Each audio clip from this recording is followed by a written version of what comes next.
புத்தாண்டு வருது போகுது. ஆனா உண்மையிலே ஒரு புது தொடக்கம்னா என்ன? அப்படி ஒரு உண்மையான மாற்றத்தை உருவாக்க நமக்கு என்ன தேவை? இத பத்தி தான் நம்ம இன்னைக்கு கொஞ்சம் ஆழமா அலச போறோம்.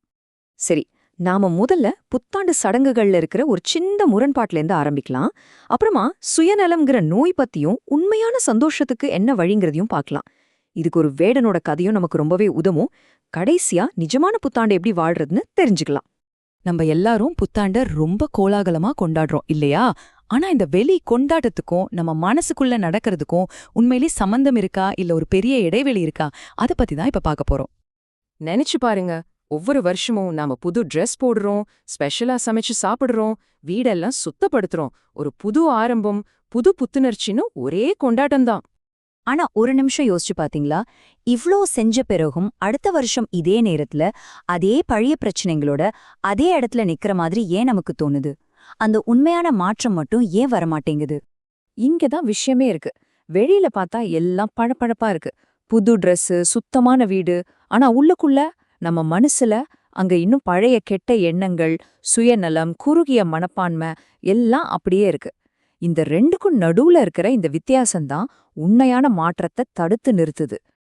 அப்போ நம்ம மனசுக்குள்ள இருக்கிற இந்த பிரச்சனைக்கு உண்மையான காரணம் என்ன? எது நம்மள முன்னாடி போக விடாம தடுக்குது? வாங்க அது கண்டுபிடிப்போம். எல்லாத்துக்கும் மூல காரணம் ஒன்னே ஒண்ணுதான், சுயநலம். ஆமா, நம்ம யோசிக்கிற ஒவ்வொரு விஷயமும், பேசுற ஒவ்வொரு வார்த்தையும், செய்யற ஒவ்வொரு வேலையும் எனக்கென்ன கிடைக்கும் அப்படிங்கறது சுத்தியே இருக்கும்போது நாம எப்படி வளர முடியும்?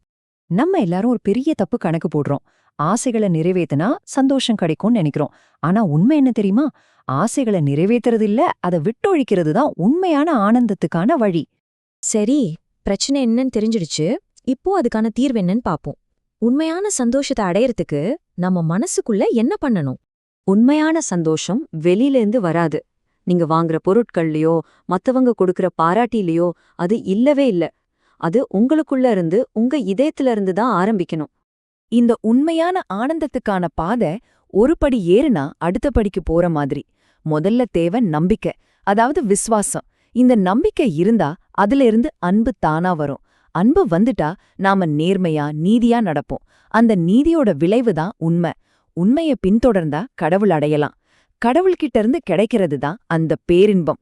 பாத்தீங்களா ஒண்ணுக்கொன்னு எப்படி தொடர்புல இருக்குன்னு? இன்னும் சொல்லப்போனா விஸ்வாசம்ங்கிறது எவ்ளோ முக்கியம்னா, அது இல்லாத ஒரு மனுஷன் மூச்சில்லாத ஒருத்தனுக்கு சமம்னு சொல்றாங்க. அதாவது அது உயிர் மாதிரி. சரி, இந்த தன்னலமற்ற அன்பு, சுயநலமில்லாத பக்தின்னு சொல்றோமே, அத இன்னும் நல்லா புரிஞ்சுக்க ஒரு சூப்பரான கதை இருக்கு. கேட்கலாமா? பெரிய முனிவரான நாரதர் அவருதான் உலகத்திலேயே மிகப்பெரிய பக்தர்னு நினைச்சிட்டு இருந்தார். அவருக்கு ஒரு சின்ன கருவம். அந்த கருவத்தை உடைக்கிறதுக்காகவே கடவுள் அவரை ஒருத்தரை பார்க்க அனுப்புறார். யாருன்னு பார்த்தா ஒரு சாதாரண வேடன். நாரதருக்கு ஒரே குழப்பம். ஒரு வேடன் கையில வாளோட இருக்கான். பார்க்கவே பயங்கரமா இருக்கு. இவனா என்கிட்டே பெரிய பக்தன்? சரி, நேரா அவன்கிட்டே கேட்டுடலான்னு போறார். அப்போ அந்த வேடன் சொல்ற பதிலை கேட்டு நாரதருக்கே அதிர்ச்சி. அவன் என்ன சொன்னான் தெரியுமா? நான் 4 பேரை கொல்லணும், அதுல முதல் ஆள் திரௌபதி அப்படின்னா. ஏன்னு கேட்டதுக்கு அவன் சொன்ன காரணம் இன்னும் ஆச்சரியம். அதுக்கு காரணம் கோவமோ பொறாமையோ இல்ல, அவனோட தீவிரமான அன்பு. அதாவது ஒரு நாள் திரௌபதியால அவனோட கடவுள் சாப்பிடாம இருந்தாராம். அதனால அவன் மேல அவ்ளோ கோவம். பாருங்க அவனோட பக்தி எந்த அளவுக்கு போயிருக்குன்னு. இந்த கதை நமக்கு 2 விதமான பக்திய அழகா விளக்குது. ஒன்னு ஸ்வார்த்த பக்தி, அதாவது சுயநலமான பக்தி. எப்பவுமே கடவுளே எனக்கு இத கொடு அத கொடுன்னு கேக்குறது. இன்னொன்னு பரார்த்த பிரேம பக்தி, அதாவது தன்னலமற்ற அன்பு. இது நான் கடவுளுக்கு எப்படி சந்தோஷத்தை கொடுக்க முடியும்னு யோசிக்கிறது.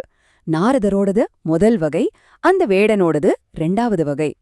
சரி, இப்போ இந்த தத்துவத்தையும் கதையையும் நம்ம வாழ்க்கையோட எப்படி பொருத்தி பார்க்கறது? நம்மளோட ஒவ்வொரு புது வருஷத்தையும் எப்படி அர்த்தமுள்ளதா மாத்துறது? நம்ம வாழ்க்கைய ஒரு நியூஸ் பேப்பர் மாதிரி நினைச்சு பாருங்களேன். இன்னைக்கு பேப்பரை படிச்சு முடிச்சிட்டீங்க, அதே திரும்ப திரும்ப நாளைக்கும் படிப்பீங்களா? மாட்டீங்க இல்லையா?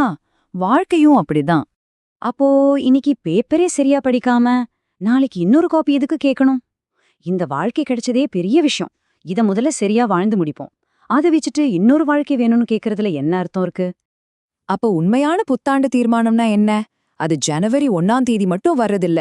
அது ஒவ்வொரு நாளும் நம்ம கிட்ட இருக்கிற கெட்ட குணங்களை விட்டுட்டு மனசுல அன்பை நிரப்பி தியாகத்தோட வாழ்றதுதான்.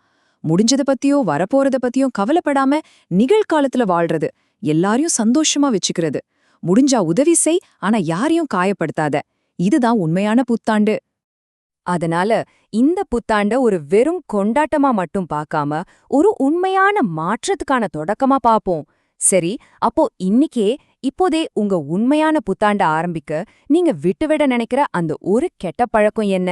கொஞ்சம் யோசிச்சு பாருங்க.